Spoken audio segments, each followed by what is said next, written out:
지금 예수님이 십자가에 못 박힌 상황을 잘 보면 여기에 온갖 사람들이 다 모여 있습니다. 예수님과 함께 십자가에 못 박힌 두 강도와 그 십자가 밑에는 예수님의 혈육적인 관계 속에서 어머니, 형제들, 또 제자, 그 당시에 종교를 잘 믿고 있던 대제사장들과 바리새인들, 세상을 지배하고 있던 로마의 군병들, 다양한 사람들, 그러니까 온 세상 사람들이 십자가 위아래 다 모여 있습니다. 이런 상황 설정을 통하여 하나님께서 우리에게 어떤 것을 말씀하시고 교훈하고 하고자 계신다는 것을 아셔야 됩니다. 하나님이 영이시라는 것이 기본적 원칙이고 원리죠. 보이지 아니하는 하나님, 만져지지도 감지하지도 못하는 그 하나님께서 이 어두운 세상 가운데 태어나 살아가는 우리 인생들에게 뭘 가리키고자 할 때 어떻게 가리키겠습니까? 보이는 것을 감지하지 못하는 인간들에게 가리키기 위해서는 그들이 보고 만지고 감지할 수 있는 그릇에다 어떤 내용을 담아줘야겠네요. 그러니까 여러분이 지금 보이는 현실, 살아가는 모든 상황들, 사건들, 환경들, 여건들, 체험되고 경험되고 만져지는 이 모든 것들, 한마디로 삶이라는 자체가 하나님이 그 안에 어떤 내용을 담아 여러분에게 말씀하시는 것들이란 말입니다. 여러분들이 그걸 보는 눈이 열려야 하나님의 말씀을 들을 수가 있어요. 그래서 오늘도 예수를 한 분을 십자가의 중심에 놓고 양쪽에 두 강도를 같이 매다는 다음에 밑에는 다양한 종류의 사람들을 그 주위의 상황들을 지금 설정해 놓고 그 그림을 통하여 어떤 것을 말씀하고 계시단 말이에요. 단순히 그 상황을 묘사한 것이 아니라,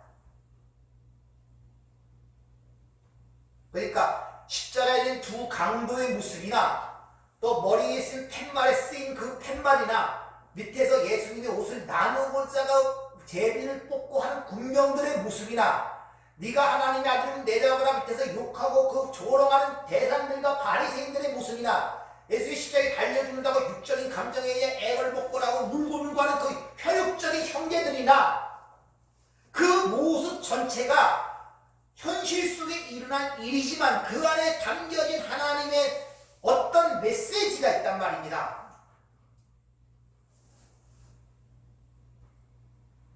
성경에 그려진 그런 내용들을 통하여 하나님의 어떤 메시지를 읽어내는 눈이 열려야 여러분의 삶 속에 보여지고 만져지고 체감되는 흔히 말하는 현실이라는 삶 속에 담겨진 하나님의 진정한 것을 바라보게 된단 말입니다.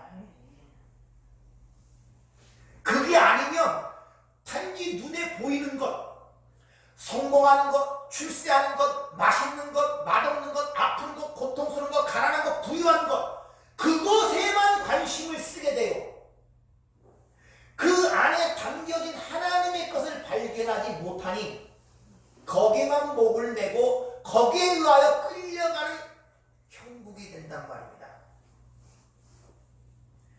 진짜로 중요한 것은 내가 느끼는 그런 가난하고 부유하고 아프고 질병이고 그런 흔히 말하는 현세적인 그런 그 삶의 문제가 아니라 그 안에 담겨진 하나님의 뜻이 문제란 말입니다. 그게 중요해요.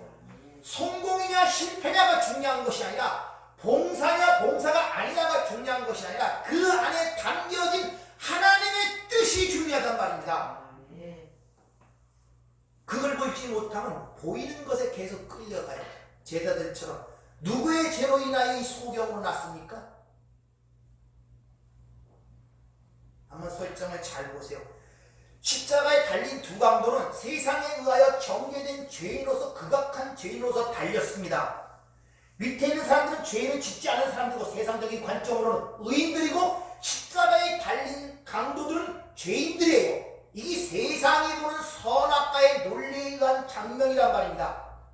그러니까 세상이 볼 때는 어떻게 죄를 져서 십자가에 달려서 참 안타깝지, 살아야 될 거 아니야?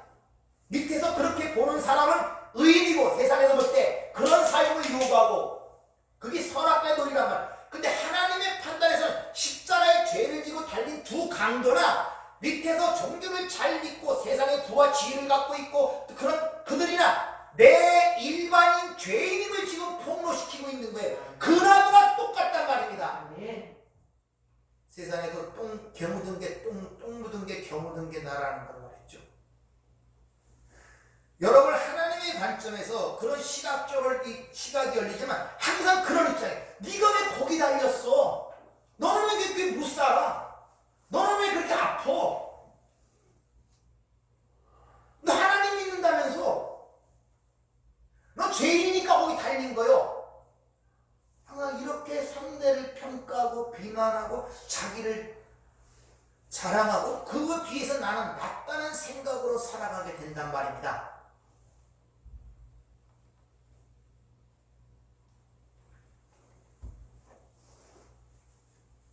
따라서 지난주에 말씀드린 것처럼 십자가의 두 강도를 통하여 오늘날 우리의 현실 교회, 성경은 교회들에게 주시는 말씀입니다. 하나님을 믿지 않고 세상에 있는 불신자를 향하여 주신 하나님의 말씀, 성경이 아니라 믿는다는 하나님의 백성들, 교회에 대하여 주신 말씀이 성경 말씀이에요. 그러니까 저와 여러분에게 대하는 것이지 우리 교회 밖에 세상 사람들에게 하는 이야기가 아님을 아셔야 돼요. 이 안에서 그 얘기가 전부 다 내 얘기, 나에게 지금 말하는 거예요. 그러면서 네가 다 세상은 강도입니다. 강도. 그래서 바라바와 강도가 예수 대신 살아나는 거예요. 하나님의 백성들, 하나님은 아담이 이미 하나님 나라 에덴 동산에서 밀랑을 획책하고 하나님을 반역하여 이 땅으로 쫓겨나고 사형 선고를 받은 그 상황이 강도란 말입니다. 아담의 모든 아담의 군상들은 전부 다 강도예요. 십자가에 죽어야 할 강도. 그 강도가 중요한 것이 아니라 그 강도가 어떤 상황으로 변하는가가 중요하단 말입니다. 근데 똑같이 달린 강도는 거기서 자신의 죄인됨을 깨닫고 내가 이런 형을 받아오는 게 마땅하다는 사실을 깨닫고 그 눈을 돌려 영원한 그 나라를 바라보며 그 나라의 왕이신 예수, 똑같이 십자가에 된 그 예수를 그 영원한 나라의 왕임을 인정하고 당신의 나라에 임할 때 나를 기억해달라고 그렇게 살아가는 강도가 있고 구원받은 강도가 있고, 반대로 당신이 진짜 왕이라면 이 당장 내려와 이 현실적인 문제를 좀 해결해 줘야 될 거 아니라고 원망적으로 살아가는 강도가 있단 말입니다. 여러분은 어떠냐 말이에요. 나는 어떠냐 말이에요. 여러분의 본향이 진짜 이 세상에 있지 아니하고 영원한 하나님 나라에 있음을 알고 그 내세를 이하여 오늘을 준비하는 삶을 살고 있냔 말이죠. 아니면 계속적으로 예수를 왕이라, 오늘 설정처럼 위에서 유대인이나 왕이라 붙여놓고 밑에서는 그 옷을 나누기 위하여 서로 제비를 뽑는 형국으로 살아가고 있지 않느냐 이 말이에요. 예수는 나의 주십니다, 나의 왕이십니다 하면서 당신이 왕이시라고 왜 내 현실을 이대로 내버려둬요? 좀 나를 도와줘야 될 거 아니에요. 나를 성공시켜줘야 될 거 아닙니까? 나를 부하게 만들어줘야 될 거 아닙니까? 나도 계속적으로 원망과 불평과 그런 불신을 쏟아내는 삶이 되지 않는가를 이 양쪽 강도의 모습을 통하여 우리에게 지금 보여지고 질문을 하고 있는 것이죠. 누구에게? 나에게. 그 구원받은 한 강도가 예수를 믿었다고 해서 구원받은 강도를 도울 수 있는 형편도 아니고, 그때 십자가에 난 예수도 그렇다고 구원받은 강도가 현실 속에서 변화받은 게 아무것도 없어요. 응답받은 것도 없고. 왜? 주님 분명히 빌라도 앞에, 세상의 왕을 삼는 빌라 앞에 확실하게 선언, 내 나라는 여기에 속한 것이 아니다. 내 나라는 여기에 속한 것이 아니란 말입니다. 근데 우리는 계속 그 나라가 아닌 여기에 속한 자로 살아가고 싶은 우리의 심정상의 그런 옛사람의 그 습성과 품성들이 내 삶 속에 드러나고 있는 것을 여러분이 눈을 열어 봐야 된단 말입니다. 그래야 어쩔 수 없는 내 이런 자신을 보면서 왜 예수가 십자가에 죽어야 되는지 그 필연성을 깨닫게 되는 거예요. 아니면 계속적으로 당신 내려와봐. 힘을 줘보여. 힘을 보여봐. 능력을 보여봐.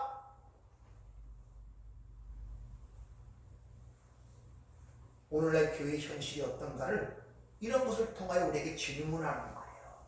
니들이 나를 주라고 하지 않느냐? 니들이 주라는 나는 도살장에 끌려가는 매건 어린 양같이 가서 죽었는데 너희는 거기서 나를 왕을 만들어 달라고 하니 네가 믿는 주가 누구냐는 것입니다. 바알이냐 여호와냐? 그래서 엘리야가 갈멜 산상에서 오늘날 너희가 섬길 자를 바알이 하나님은 그를 섬길 것이고 여호와가 하나님은 그를 섬길 자를 택하라고 얘기를 하죠. 지난주에 두 강도를 통해서 그 이야기를 할 뿐만 아니라 구원받는 강도의 모습을 통하여 그 예수께서 이 땅에 오신 것은 이 세상이 생각하는 세상적 문제를 해결하러 온 것이 아니라 이 세상이 생각하는 문제가 뭡니까? 빈곤, 기근, 억압 전부 다 이런 문제들 그걸 해방하러 그걸 해결하러 오신 것이 아니라 영원한 지옥의 멸망 속에서 영원한 사망 속에서 우리에게 그 하나님 나라를 주시기 영생을 주시기 위하여 왔다는 사실을 구원받은 한 강도와 십자가에 달린 그 예수의 모습을 통하여 내가 이 땅에 왜 왔는지를 우리에게 지금 가르쳐주고 있는 거예요. 예수님이 이 땅에 빈곤이나 어떤 그런 것을 해결하려면 그런 걸 다 해결하려고 가셔야 될 거 아니에요. 다 이뤘다 하시면서 여전히 그런 문제가 그때부터 지금도 계속되고 있잖아요. 그럼 예수님이 실패한 거 아닙니까? 자유주의 신학자들이 바로 그런 문제를 갖고 예수님은 이 땅에서 실패했다는 것입니다. 왜? 계속 그 문제가 계속되고 있거든요. 억압, 불평등, 빈곤, 가난, 전쟁. 꼭 기억하세요. 내 나라는 여기에 속한 것이 아닙니다. 여러분이 이 나라 속한 사람들이 아니에요. 낯선 나라에 살고 있는 사람들이고 나그네 와서 이방인으로 지금 이 세계를 지나가고 있는데 자꾸 여기서 뭘 여러분 추구하고 싸우려고 노력을 하십니까? 우리 여기에 속한 자가 아니라니까요. 세상에 속한 자가 도리어 세상이 나의 택함을 입은 거로 세상이 나를 미워한 것 같이 너희도 미워한다고 주님이 친히 말씀하잖아요. 소속과 위치를 여러분 분명히 하셔야 돼요. 그런 상황 속에서 밑에서 보면 군병들이 옷을 제비를 뽑고 있죠. 아니 사형수의 옷이 뭐 얼마나 좋기에 그 겉옷을 꺼내갖고 나눠 입고 네 기수로 나눠서 아니 옷을 네 기수로 나눠 입으면 그 옷이 무슨 입을 수나 있어요? 아니 생각을 잘 해보세요. 성경 왜 이런 얘기를 표현하는가? 옷을 비껴갖고 네 분깃으로 나눠서 네 명이 가졌어요. 아니 그 옷이 무슨 필요가 있습니까? 옷 역할을 하겠습니까? 근데 그런 얘기를 거기에 왜 기록하고 있냔 말이에요. 그리고 속옷까지 비껴갖고 그것을 통으로 짠 것이기 때문에 나누지 못하고 제비를 뽑는 모습이 밑에서 기록이 되어 있단 말입니다. 흔히 성화를 보면 예수님이 십자가에 달렸을 때 여기 수치스러운 부분 이렇게 가린 부분 아니에요. 십자가는 발가벗겨 매달리는 것이 십자가의 형입니다. 발가벗겨서 바로 그 발가벗긴 그 예수의 옷이 누구에게 취해지고 있습니까? 로마 군병들에게 취해지고 있단 말입니다. 바로 십자가에 달린 발가벗긴 그 예수의 모습은 바로 우리가 죄를 진 우리의 인간의 실상을 상징적으로 드러내는 거예요. 아시겠습니까? 우리 대신 그렇게 발가 벗겨져 하나님의 진노와 저주를 대신하여 받으시고 그 벗겨진 옷이 우리에게 입혀지는 것 이것이 구원임을 우리에게 가르쳐주고 있단 말입니다. 그래서 예수가 발가 벗겨져 죽는 것입니다. 그리고 그 사형수의 옷이 사람들에게 네 분깃으로 나눠지고 속옷과 겉옷에 대한 이야기는 제가 한번 비친 적이 있는데요.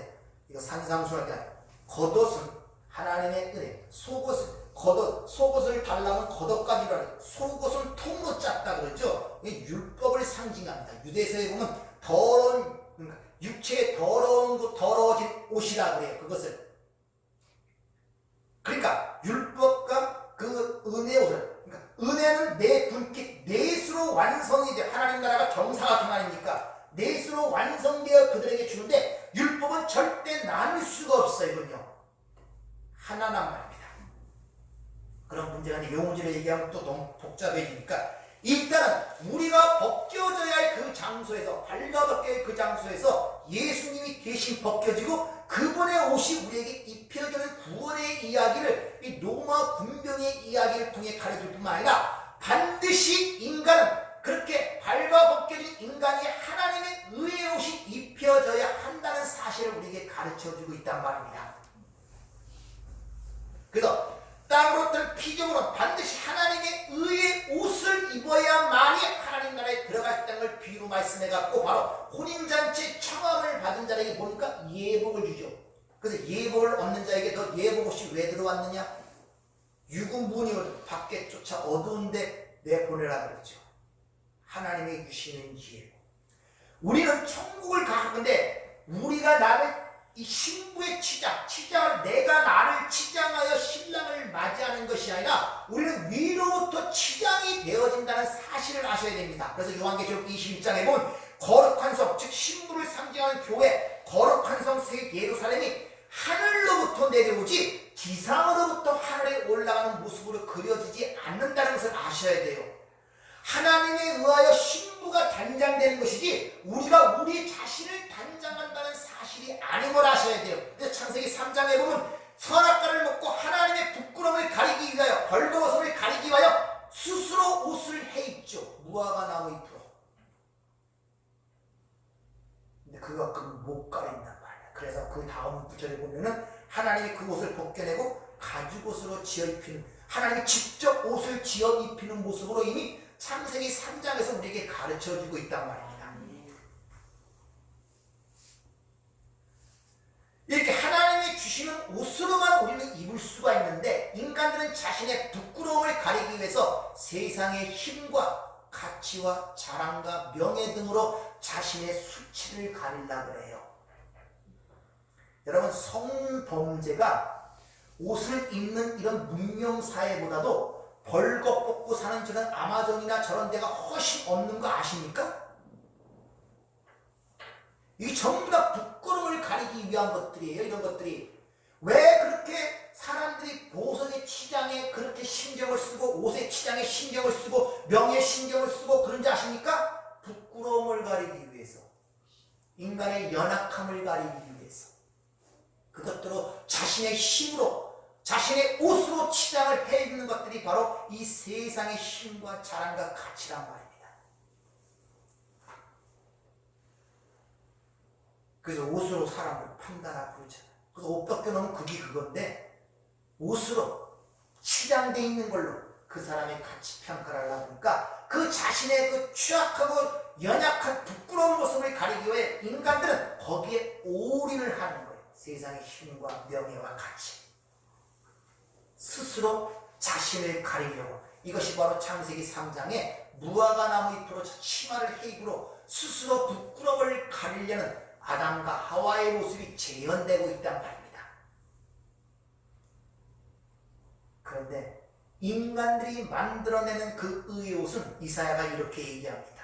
무릇 우리는 다 부정한 자 같아서 우리의 입은 다 더러운 옷과 같으며 우리는 잎사귀같이 시들므로 우리의 죄악이 바람같이 우리를 몰고 가나이다. 너희들이 그 부끄러움을 가리는 것들은 오히려 더 더러운 넝마, 똥 닦는 그런 걸레들이란 말이에요. 그리고 니들이 해입은 그 치마라고 하는 옷이라는 것은 한번 죄악의 바람에 확 물어버리면 금세 날아가 버리는 잎사귀와 같다고 이렇게 얘기를 하고 있는 거예요. 근데 인간들은 계속 그걸, 그래서 보면은 위에서 라오디아 교회에게 주님께서 이렇게 말씀하시죠. 계시록 3장에 보면 17장 17절 내가 말하기를 나는 부자라 부유하여 부족한 것이 없다. 내 곤고한 것과 가난한 것과 가난한 것과 눈먼 것과 벌거벗음을 알지 못하는도다. 내가 너를 권하노니 내게서 불로 연단한 금을 사서 부유하게 하고 흰옷을 사서 입어 벌거벗은 수치를 보이지 않게 하라. 양약을 사서 눈에 발라 보게 하라. 이 라오디아 교회는 아주 크고 부유한 교회였고 부족한 것이 없다 할 정도로 많은 것을 소유한 교회였습니다. 네, 그것이 바로 인간들은 자신의 부끄러움을 가릴 수 있는 옷이라고 생각들을 하고 있단 말이에요. 그래서 인간들은 모두 성공이라는 것에 올인을 하는 거예요. 그것으로 자기 부끄러움을 가릴 수 있다고. 그러나 하나님의 판단은 다르다는 거예요. 그렇게 부유하고 그렇게 크다고 자랑하던 그 라오디게아 교회에게 네가 벌거벗고 가련하고 눈먼 것을 알지 못하느냐? 지금 그렇게 이야기를 하고 있단 말이에요. 그러면서 불로 연단한 금을 사라. 다시 연단과 고난을 통하여 그와 이어진 의, 그것이 바로 너의 수치를 가리는 예수 그리스도의 십자가의 공로, 그 흰옷을 사서 입어야만 된단 말입니다. 네가 그런 걸 보지 못하니 눈먼 소경이기 때문에 안약을 발라 눈을 보게 하라. 지금 그렇게 얘기를 하는 거예요. 이 스스로도 한번 비춰보세요. 여러분 부끄럽게 여기는 게 뭡니까? 나 나름대로 다 연민감들 갖고 있죠. 남에게 비교해갖고 좀 수치스럽고 부끄럽고 그래서 가리고 싶고 내놓고 싶지 않은 것들이 있지 않습니까? 그게 다 뭡니까? 세상이 자랑하는 힘, 돈, 명예 뭐 그런 것들 아닙니까? 그런 것 때문에 수치스럽게 느끼고 연약하게 느끼는 거 아닙니까? 그럼 여러분들은 눈먼 자세요. 곤고한 자예요, 진짜.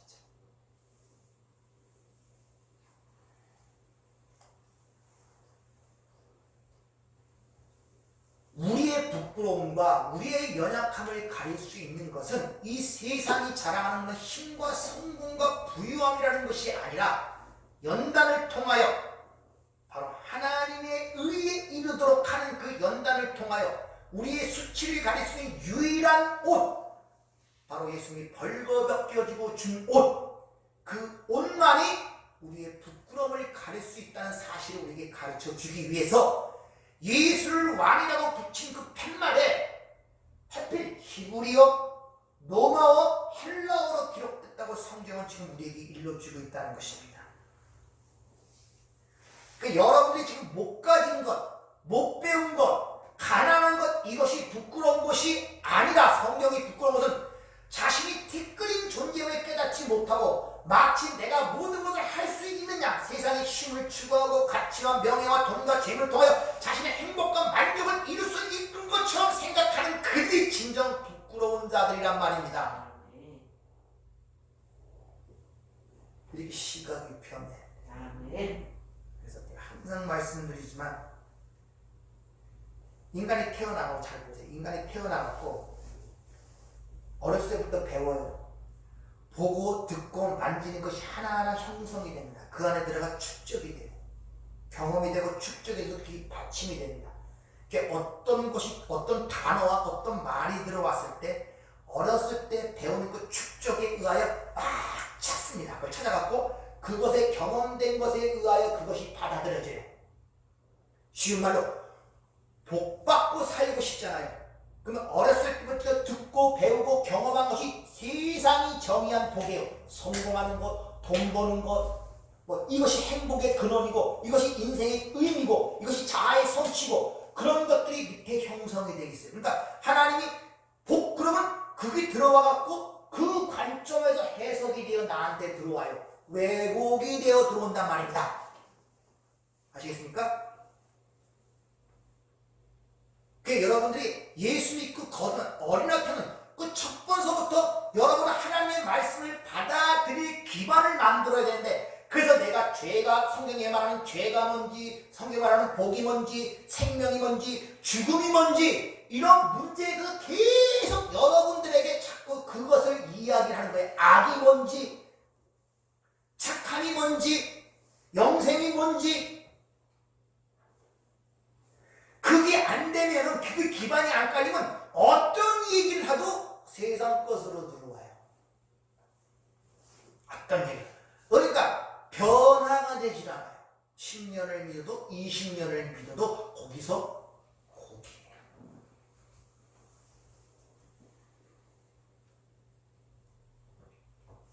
우리 간수가 이제 국어 선생님이 될 건데 가르치는 입장에서 굉장히 중요합니다. 믿는 신앙을 갖고 있어도 틀이 안 배합되면 애들을 가르칠 때 그냥 세상 것을 그대로 가르쳐요. 그냥 이렇게 똑같은 맥락으로 가르쳐요. 자기가 안 바뀌면 말이 걸러지지 않기 때문에 세상 말을 하게 돼요. 세상 지식을 얘기해요. 그래서 학교에서 수많은 예수를 믿는 선생들이 있어요.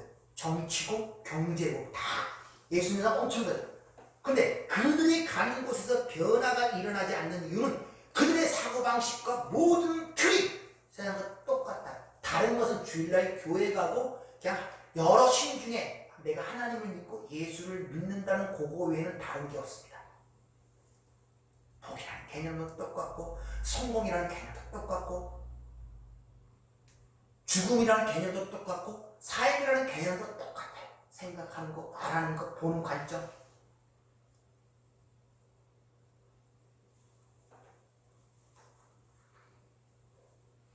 이렇게 한번 질문을 드려보죠. 부끄러운 자는 어떤 자들이 부끄럽고 진짜 벌거벗은 자냐 하면요. 히브리서 9장 27절 말씀 잘 알죠. 너희들이 가는 곳은 죽음의 길이고 그 뒤에는 사망의 권세가 그를 지배하고 한 번 죽는 것은 사람에게 정한 심판이 있다는 그 얘기란 말입니다. 그걸 모르고 살아가면 그런 관점으로 세상을 보지 않고 그대로 살아가면 그것이 부끄러운 자예요. 내가 가는 길이 죽음의 길이고 그 뒤에는 사망이 나를 지배하고 있단 말입니다. 그걸 모르고 그냥 살아가는 게 부끄러운 일이라니까요. 뭐 엄청나게 세상적으로 윤리 도덕적 나쁜 일들을 해서 부끄러운 자가 되는 것이 아니라 그런 것들을 세상에서도 얘기를 하잖아요. 성경에서 세상에서 얘기하는 걸 뭘 또 얘기하겠습니까? 그런 얘기들. 그런 것을 담아서 거기서 주는 것이란 말입니다. 위에는 왕이라고 붙여놓고 밑에서는 그 왕의 옷을 벗겨갖고 네 거냐 내 거냐 서로 제비뽑기를 하고 있단 말입니다.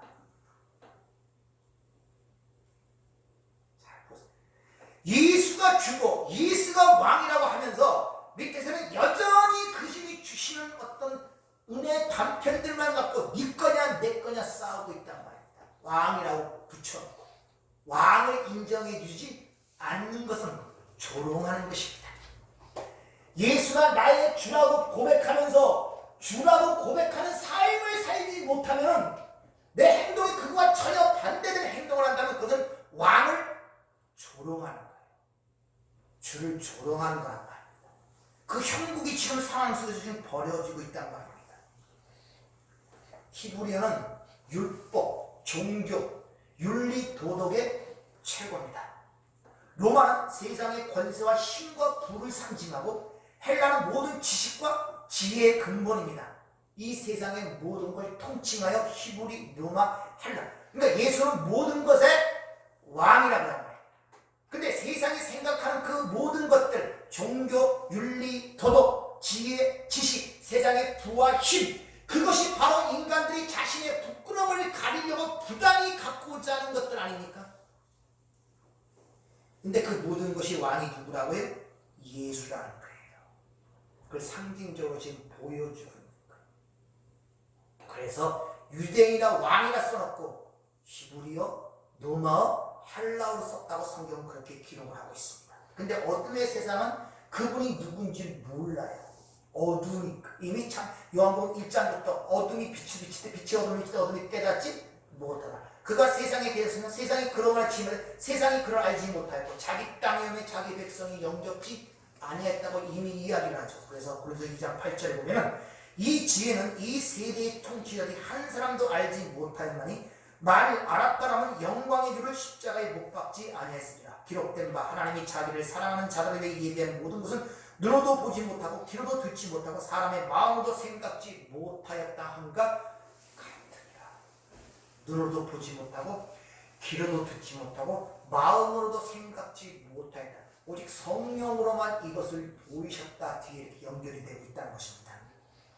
그러니까 십자가를 중심으로 십자가 위에나 아래나 다 강도 똑같은 상황임을 얘기하는 거예요. 똑같은 상황.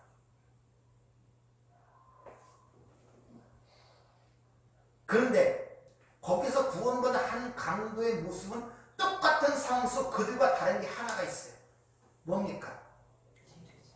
자기가 죄인됨을 인정한다는 것입니다. 그리고 바로 나와 똑같이 맥없이 죽어가는 그 예수가 그 영원한 하나님 나라의 왕이라는 사실을 믿는 거예요. 그리고 자기의 내세를 그분에게 위탁 맡기는 거예요. 그거 하나 달라요. 똑같은 강도들인데 그 사람이 특출나게 뭐 남보다 낮은 것도 없고 잘난 것도 없고 내세울 것도 없는 똑같은 자연에도 불구하고 그는 그들과 다른 것은 딱 하나입니다.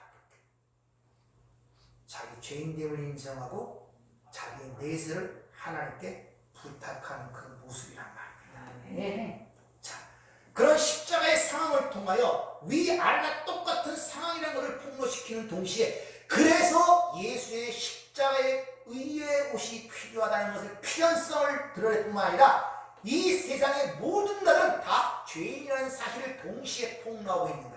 왜 예수가 십자가에 죽을 수밖에 없는가를 보여주는 동시에 모든 세상은 한통 속이라는 것을 폭로시키고 있단 말입니다.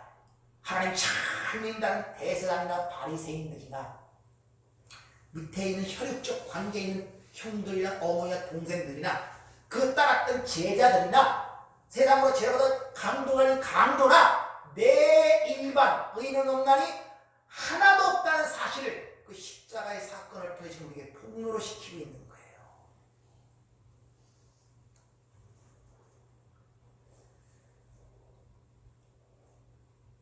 그래서 오직 예수 그리스도의 십자가의 은혜만을 붙들게 하고 그 은혜의 옷을 입어야만이 아버지께서 주시는 예복을 입어야만이 하나님 나라에 들어갈 수 있다는 사실을 지금 주지시키고 있단 말입니다. 그 내용이 예복 있는 그 비유를 통해 말씀드리는데 제가 한번 읽어보라고 말씀을 드렸죠. 마태복음 22장 9절부터 13절까지 말씀 한번 잘 들어보세요. 내 거리 길에 가서 사람을 만나는 대로 혼인잔치에 청하여 오라 한대 종들이 길에 나가 악한 자나 선한 자나 만나는 대로 모두 데려오니 혼인잔치에 손님들이 가득한지라. 임금이 손님들을 보러 들어올세 거기서 예복을 입지 않은 한 사람을 보고 이르되 친구여 어찌하여 예복을 입지 않고 여기 들어왔느냐 하니 그가 아무 말도 못하거늘 임금이 사람들에게 말하되 그 손발을 묶어 바깥 어두운 데에 내던지라. 거기서 슬피 울며 이를 갈게 되리라 하니라. 자, 선한 자나 악한 자나 데리고 들어오라는 거예요. 그러니까 여기에 잔치에 참여하는 것은 그 사람이 선하냐 악하냐 세상의 윤리 도덕과는 상관이 없어요. 중요한 것은 딱 하나 뭐냐? 주어진 예복을 입었느냐 안 입었느냐의 문제란 말입니다. 예복을 입었냐 안 입었냐의 여기 선한 자나 악한 자나 만나는 대로 데려 들어오라고 그러잖아요. 그 사람이 착한 사람이냐 선을 잘 구별하여 스펙이 어떤 거고 어떤 삶의 선한 자를 잘 분별해 좋은 사람을 데려오라가 아니라 악한 자나 선한 자나 다 데려오라. 그러나 예복을 입지 않는 자는 못 들어온다는 것입니다. 예복이 문제라는 것입니다. 예복. 그래서 이사야 61장 10절을 보면 이런 말씀 내가 여호와로 말미암아 크게 기뻐하니 내 영혼이 나의 하나님으로 말미암아 즐거워한다. 그 이유가 뭐냐? 바로 이는 그가 구원의 옷을 내게 입히시고 공의의 겉옷을 내게 더하시니라. 신랑이 사모를 쓰며 신부가 자기 보석으로 단장 같게 하셨습니다. 누가? 하나님. 하나님이 구원의 옷을 입히시고 공의의 겉옷을 덮이시고 신부를 단장시킨단 말입니다. 우리가 아니라 하나님. 하나님. 지금 여러분 하나님의 신부로 만들기 위하여 하나님께서 여러분 삶 속에 개입하여 여러분을 지금 단장시켜가는 그것을 여러분의 삶 속에 지금 읽어내시라는 것이죠. 여러분에게 그 예복을 입히기 위하여 작업을 하고 여러분이 함께 그 동고동락하면서 중생태 동안도 나를 내두지 아니하시고 심장 뛰는 동안 나를 교훈하시며 여러분을 지금 그렇게 만들어 가시는 그 하나님의 작업, 그 열심, 그 사랑, 그 배려, 그 은혜를 조금이라도 삶 속에서 감지하냐 말이에요. 여러분들이 그걸 볼 수 있냔 말입니다. 그걸 못 보니까 모든이 고통스러워. 왜? 내 기준이 안 맞거든. 내 생각에는 이래야 되는데, 아니 네 생각은 소용없어. 내 생각이 문제란 말입니다. 근데 항상 내 생각에 내 마음에는, 내 생각에는 그게 깨져야 돼요, 여러분. 아멘. 그게 깨져야 돼요. 아멘. 그러니까 삶 속에 그 많은 은혜를 받고도 마치 은혜를 못 받은 사람처럼, 나에게는 은혜를 안 준 것처럼 감동이 되긴 하나, 눈물이 나긴 하나, 마음이 그런 기쁨 속에서 감동이 오기를 하나, 모든 것이 현실 고통스럽고 힘든 것만 보이는 거예요. 담아서 줬는데 그 진주를 알아봐야지. 자, 얼마나 안타깝겠습니까? 여러분 속에 지금 하나님의 은혜로 보이는 부분들이 있습니다. 자식이 하나님의 선물로 보입니까? 남편이 선물로 보입니까? 아내가 선물로 보입니까? 직장이 선물로 보입니까? 다 왼수로 보이지 않습니까? 고통을 주는 사람이 그들이고, 나에게 갈등을 주는 사람이 그리고, 나의 행복을 말하는 사람이 그것들로 여러분 생각되지 않냐 이 말이에요. 선물로 보입니까? 아멘. 생각들 해보시란 말입니다. 이걸로 답답한 노릇이에요. 고통스러운 노릇이지. 엄청나게 은혜를 받았습니다. 모르니까 은혜를 하나도 안 받은 것처럼 맨날 마음이 그냥 그런 거예요. 이리 찢기고 저리 찢기고, 이리 아프고 저리 아프고, 맨날 왜 이렇게 고난의 길을 가야 되지? 그 고난도 하나님 주신 고난도 아니야. 자기가 스스로 만든 고난이야. 모르면서. 그러니까 가는 거고. 그런 거야.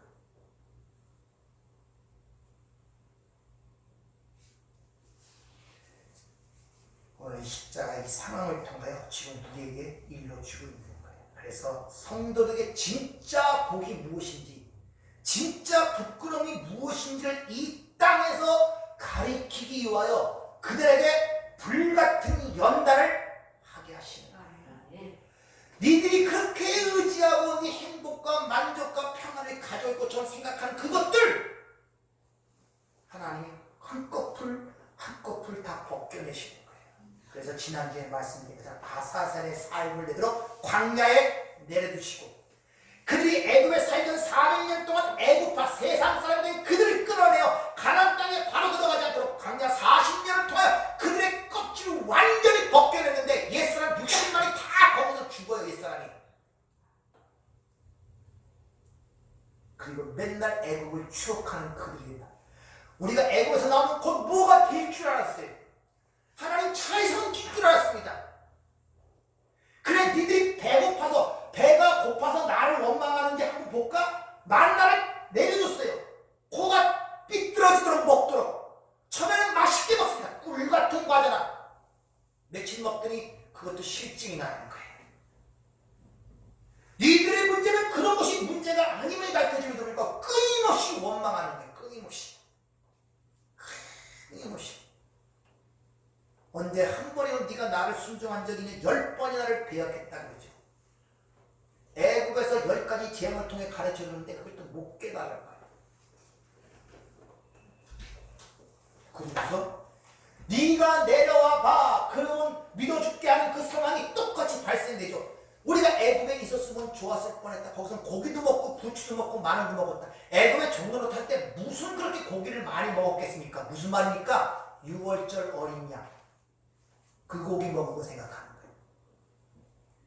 예수의 십자가. 맨날 거기에 매달아는 예수를 바라보면서 왜 내려와 나를 배불리게 하냐. 그 얘기를 하고 있는 거란 말입니다. 고기를 배불리 먹었다는 것은. 지금도 우리도 그 달리신 예수가 부활 승천 영으로 내 안에 함께 하시고 연합된 줄을 모르고 계속 달린 그 십자가의 예수를 바라보고 뭐예요 그때 애절복통하고 뭐고 이게 그 형국이라니까요. 당신이 데려와 거기 달려있으면 안 되잖아. 내 삶 속에 보이는 걸 줘야 되지 않겠나. 계속 이렇게 요구하는 우리의 모습이 그 모습이란 말입니다.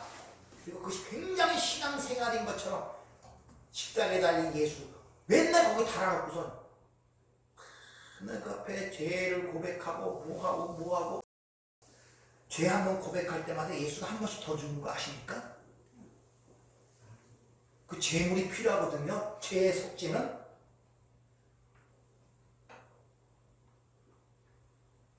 자유함이 없어. 자유함. 상식적으로 하나님 예수님이 우리에게 영생을 주셨어요. 또 뭐가 필요합니까? 네? 이 세상을 가지고 영생 살 수 있습니까? 그거 확실하십니까? 네. 그럼 영생은 지금 거저졌는데 또 뭐가 필요해요? 아니 뭐가 필요하세요? 금 필요하세요? 은 필요하세요? 그거 갖고 영생 삽니까? 우리는 주신 영생에 대해서 관심이 없어요. 그냥 손에 보이고 눈에 보이는 게 중요하고 내세에 대해서 관심이 없어요. 영생이 뭔지하고 깊숙이 생각해 본 적도 없습니다. 주신 선물이 무언가를 고민해 본 적도 없어요. 그러니까 영생의 가치가 내 삶 속에 아무런 힘을 주지 못해요. 세상을 주고도 살 수 없는 것을 줬다는데 우리는 그 세상 것을 계속 하나님께 요구하는 거예요. 그래서 그 아들과 함께 모든 것을 주신가 어찌 그 아들과 함께 좋은 것으로 주시지 아니하시겠느냐. 사도 바울이 로마교회 그렇게 얘기를 하고 있단 말입니다.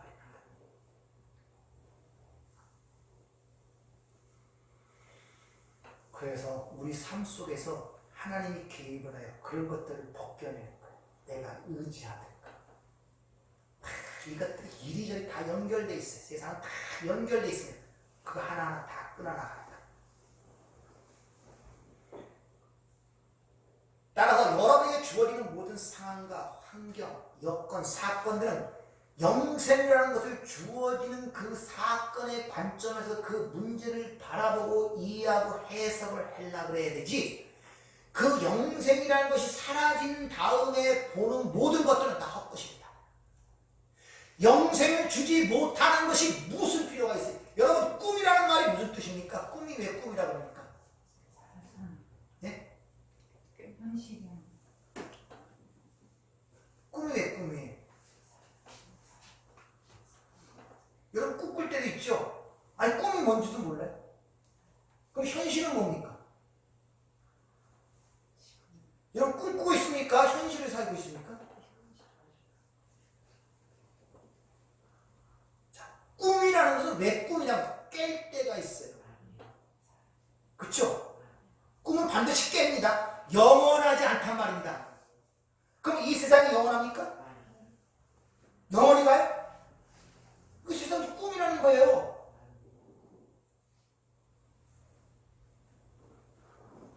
아니, 과학에서도 보이는 현실이 실제가 아니라는 과학적 증명들이 나오고 그러는데 여러분 영적 지식을 갖고 있고 믿는 분들이라는 것이 이 세상이 보이는 세상이 꿈이라는 걸 깨닫지 못하면 어떡합니까? 이게 영원한 게 아니에요. 깰 때가 있단 말입니다. 깰 때가. 그래서 여러분 삶 속에 꿈이 있는 거예요. 네 인생이 바로 그런 인생이요. 자다가 그때하고 깰 때가 전혀 다른 세상이잖아요. 우리가 하나님이 보이는 것도 맞아요. 보고 만지고 현실처럼 느끼지만 이게 깰 때가 있단 말입니다. 깰 때가. 그래서 헬라어에서는 현실이라는 말이 없어요. 거기는 알레테, 진리가 현실. 그러니까 하나님의 말씀이 현실이에요. 풀은 마르고 꽃은 시든다 그러죠. 꽃이 왜 핍니까? 씨만. 꽃이 안 피면 씨가 만들어. 꽃은 씨를 만드는 게. 그러니까 여러분들 꽃이 지는 거 보고 슬퍼야 되겠습니까? 기뻐야 되겠습니까? 기뻐해야 됩니다. 왜? 꽃이 지므로? 씨가 그렇게 진리를 아는 자들은 꽃 지는 거 보고 슬퍼하거나 뭐 서정하거나 그렇지 않아요. 아, 저렇게 화려한 것이 그 씨 때문에 그런 것이구나 라는 것을 깨닫게 된단 말입니다. 따라 성도에게 주리는 모든 것들은 그 영생이라는 것이 너의 힘으로 되어지는 것이 아니라 오직 은혜로 되어진다는 사실을 가리키기 위해서 여러분의 모든 상황과 환경과 여건이 주어지는 거예요. 그래서 은혜로 인하여 믿음으로 말미암아 너희가 구원을 얻었나니 너희의 난 것이 아니여 하나님의 선물임을 가리키기 위해서 여러분의 모든 현실적 상황과 환경과 사건들이 여러분에게 주어지는 거예요.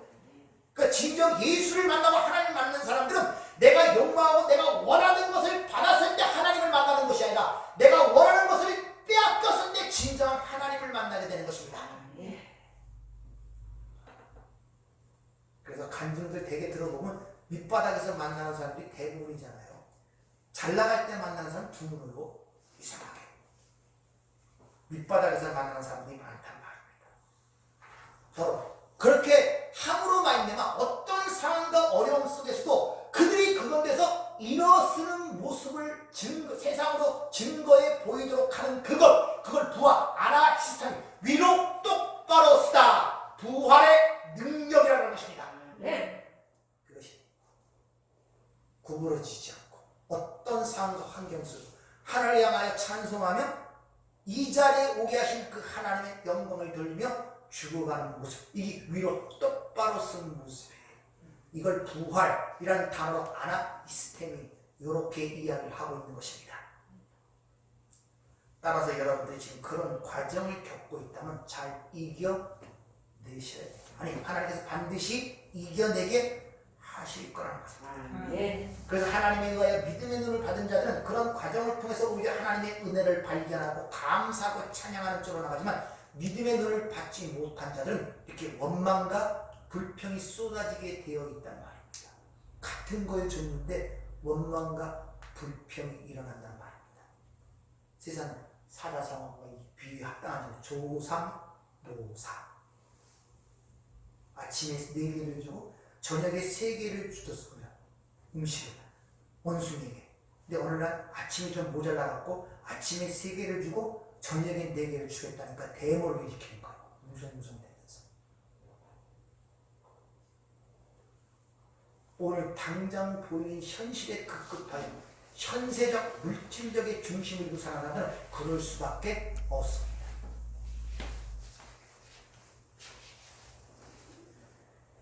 이런 모습들이 하나님의 작정과 예정 속에 들어있음을 가리키기 위하여 24절에 이는 성경이 그들이 내 옷을 나누고 내 옷의 제비를 뽑나이다 하는 것을 응하게 하려 함이니라. 시편 22편 18절의 말씀을 통하여 얘기하고 있는 거예요. 그러니까 이 모든 이루어지는 사항들은 하나님이 이미 창세전부터 작정과 예정 속에 있었던 일이란 말입니다. 계획된 일이었단 말이에요.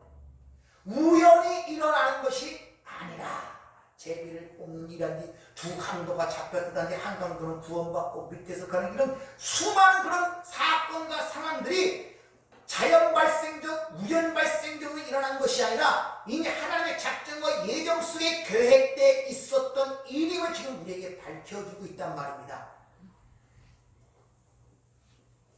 그래서 그전에는 삶이 좀 힘든 사람들이 있습니다. 예수를 믿음에도 불구하고 마지막이 좋지 않게 가시는 분들, 그 병과 고통 속에서 그냥 참으로 비참하게 가시는 분들, 그런 걸 보고 의원을 가졌을 때가 많이 있었습니다. 이왕이면 예수를 저렇게 잘 믿고 참 그가신 분인데 좀 남들을 보기에도 좀 덕스럽게 종말을 멋지게 하고 가면 얼마나 하나님께 영광이 되고 세상 사람들 보기도 좋겠습니까? 이런 것들을 속으로 많이 좀 가지고 있었어요. 왜? 목사님들 중에서도 암 걸려 죽는 사람도 있고 뭐 치매 걸린 사람도 있고 다양한 병들로 그가시는 분들 많고 죽는 분들이 많거든요. 그런 질문들을 많이 갖고 있었는데 이렇게 하나님의 말씀을 읽고 이런 작정과 예정이라는 것을 자꾸 공부하고 하다 보니까 사람마다 하나님이 정해진 분량이 있습니다. 근데 그 분량은 반드시 그대로 살다 가야 돼요. 그러니까 그런 거 보고 너무 영민을 갖고 불쌍해하고 그럴 필요가 없더라고요. 괜히 우리가 보는 눈에서, 우리가 보는 관점에서, 세상이 보는 관점에서 불쌍해 보이고 내 딴에는 하나님이 영광을 위해서 그러면 안 되겠다 생각하지만 그것도 알고 보면 내 욕심이더라고요. 내가 생각한 기준이더라고요. 그래서 그 사람은, 하나님의 백성은 그 분량을 살다 가게 돼 있어요. 마침 나사로처럼 평생 동안 나무 밑에 거리 노릇하다가 천국 가는 사람처럼. 그러다 보니까 그런 비교식이나 그런 것도 얼마나 자유스러운지 모르고 감정이 평화가 모르겠어요. 처음에 그런 걸 볼 때는 안타깝고 이절하고 막 기도도 해주고 막 그랬는데 점점 그런 게 사라져버려. 내가 무감각해진가? 난 처음에 그렇게 생각했어. 근데 이해가 되기 시작하는 거야. 분량들이 있어. 우리 그걸 통해서 하나님의 그것을 발견해 내면 되는 것이야. 마치 날 때부터 소경된 자. 이 자는 부정한 자고 공동체에 들어가서 평생 동안 벌어먹을 자들. 사람들이 예루살렘 성문에 갔다 오면 들어가고 오는 자들 성문에도 못 들어가고 구걸하면 얼마나 불행하게 남길까. 인간적인 관점에서 저기 어버지의 죄입니까? 저 사람의 죄입니까? 그를 통하여 하나님이 하시고자 하는 일을 나타내게 하려. 그래서 그렇게 보기 시작하니까 그런 인간적 감정에서 얼마나 자유스러운지 몰라요. 분노, 어떨 때는 막 절망감, 불량이 있습니다. 여러분이 어떻게 살든지 여러분의 정하신 분량대로 살아갈 수밖에 없어요. 여러분이 할 일은 거기서 벗어나려고 애지중지하고 이리 뛰고 저리 뛰는 거나 그곳에서 하나님의 뜻을 발견하라. 이것이 소경된 자가 눈이 열리는 사건, 진로함, 보내심을 받은 곳에서 있습니다. 그럴 때 여러분이 상황이 어떠하든지 그곳에서 은혜를 발견해야 되고 감사하고 찬양할 수 있는 놀라운 변화가 일어나요. 삶이 변하지 않는다. 삶을 통해서.